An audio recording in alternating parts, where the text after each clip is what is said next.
School স্টুডেন্টদের জন্য GK প্রশ্নাবলী। আয়তনে কোন মহাদেশ ক্ষুদ্রতম?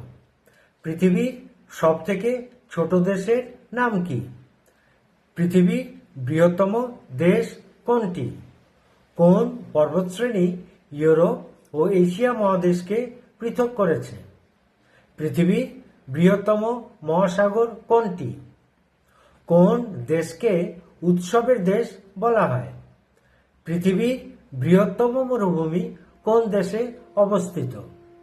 ক্যানবেরা শহর কোন দেশের রাজধানী? এল সালভাদর দেশটির রাজধানীর নাম কি? কোন গ্রহকে লাল গ্রহ বলে? কোন ধাতু কক্ষ তাপমাত্রায় তরল? সবথেকে কঠিন প্রাকৃতিক পদার্থ?